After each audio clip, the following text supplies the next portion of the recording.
Accounting versus bookkeeping, what's the real difference? Follow my video and I'll explain more. Hi, I'm Michael from MDH Accountancy. Follow our videos by clicking subscribe to be notified of all our new tips and tricks. Don't let the confusion between bookkeeping and accounting leave your business in financial chaos.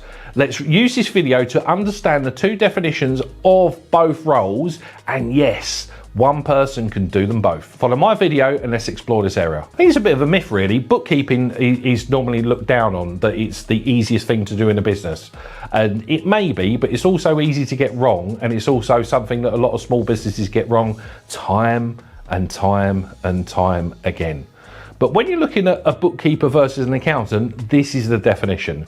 So a bookkeeper, in layman's terms, will be inputting all of your data, yeah? The main data you're going to have as a business are your invoices to your customers, you're going to have invoices from suppliers, you are going to have payroll, and you are going to have regular direct debits that are going to come out of your bank account. You will then look to do a bank reconciliation which checks the quality of the entries that have gone into the books. Now, I'm explaining this in both a manual concept and also a cloud concept. They are both the same. But when you're looking at a bookkeeper, you want to make sure every single sales invoice has gone onto your system. It is way too many times that we come across where people have forgot to invoice, the invoice is missing, and it's just lost. And what happens if you lose an invoice? Most customers are going, oh yeah, look, you've lost your invoice, I'm going to pay you. Some will sit there and be dead quiet, and if they don't need to pay it, they won't pay it. That is the harsh reality of life. Now, so you want to make sure that all of your sales invoices are captured, yeah? The best way to do this is, if you've got a cloud accounting system like Xero, is to do the invoices yourself with an access so they go straight onto the system. Gone are the days of doing them on Word and then Word are input onto your accounting system. There may be some differences with this, where you might have an e-commerce business, or you might have a business that's heavily reliant on stock that has its own module where the invoice is raised on there and it's transferred over to me. That's the same thing. The invoices are captured when the sale is made, so none are going missing. So make sure whoever's doing the bookkeeping, you're making sure that all of your income is complete. The second one is for your expenses. Now with Xero as well, you've got HubDoc, or you could even use Dext, where you can basically get all of them invoices sent to an email address. Gone are the days of loads of paper files and business cabinets where there's endless supply of stuff. You can actually store these electronically. It is allowable from HMRC to keep digital copies, and it's going to be going forward. I think that's going to be where they'll need to be kept. You need to make sure that all of your invoices are complete. One of the big things with any invoices within the company is make sure there's no duplications where they've gone on there twice, or you've got costs gone onto your system for services that you may not have had. Again, for bookkeeping, you need to make sure all your invoices are on your system. The next part is making sure all your payments are on there, and I'm going to cover credit card and bank payments all exactly the same.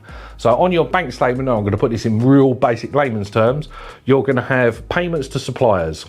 You're going to have regular payments on standing orders that will be regular direct debits. You're going to have payments to team, which could be subcontractors, it could be wages. It depends how your business is set up and if you're in the construction industry. And then you will have other bits and bobs that may go through. What you'll also have as well is potential some expenses that have gone out your own personal pocket, and if they're wholly and exclusively for the business, which means that you used it for the business, not personally, it's allowable.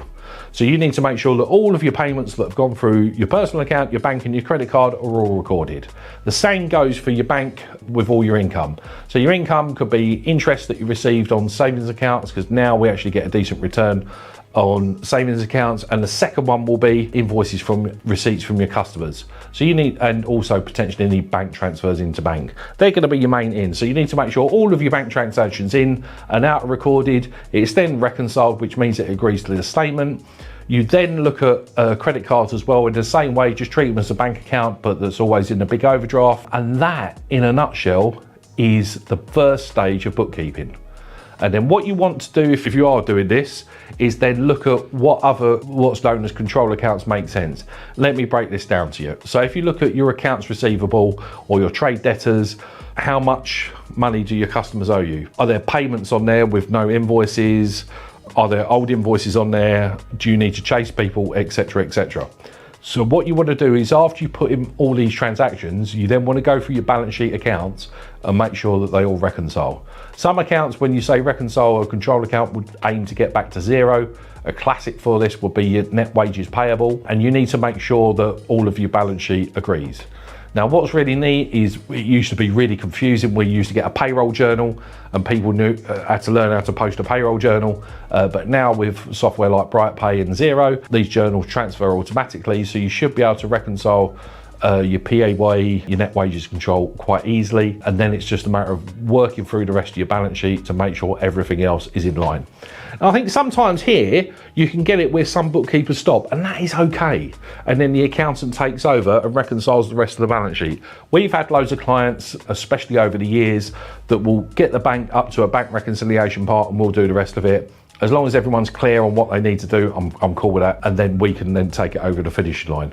But what you would expect an accountant to, in theory, is just to check that all of them balance sheet accounts reconcile, the P&L's all put in the right space. You're then looking at, does the gross margin stack up? Has stock been posted? Are there any accruals and prepayments that are needed to make sure that you are following the accounting standards? Now, the accountant should be able to look at that and then start to get a bit more understanding of the business. So there could be things that are posted incorrectly. There could be one-off things that are brand new, that are out of the sync and they're not quite coded properly. That's what the accountant should pick up on. And then after they've got that, it's then, right, okay, what do the numbers actually mean? How good is our gross margin? Are our overheads in line? Is sales stacking up? Is our pipeline going forward good? And how does that then look for the next 3, 6, 12 months going forward to our future? And will that hit our successful one-page plan? So the accountant and bookkeeper can sometimes cross over, but the accountant is there looking, are these numbers sound?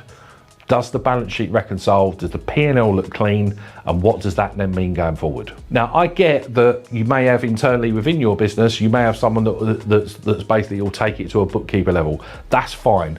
We've got loads of clients that we do this for, where we take it on board to do the accountant part. It could be on a monthly basis where we're doing regular management accounts for them, and also dissecting how that then links into their forecast to their actual, which is when you've got 12 months in business, things can go up, things can go down, and you want to make sure that you've got a finger on the pulse all the time. And that starts off with everyone knowing exactly what they're meant to do within their job, so it dovetails in quite nicely. And it doesn't matter, it doesn't have to be there and there, it could be the accountant starts there. If you're clear and everyone knows what they're doing, happy days. And that will allow you to give exactly the information to know truly where you are, and also what other opportunities do them figures tell you where you could potentially make more money. I think that's really exciting. But again, not a lot of businesses have the time and also skills to be able to do this. So what we've got is we've got our business review meeting where we'll plug into your QuickBooks and your Xero. We'll look at your business valuation. We'll look at your trends and how your customers are made up, to have a look at valuations from now going forward into the future and looking at a top level plan.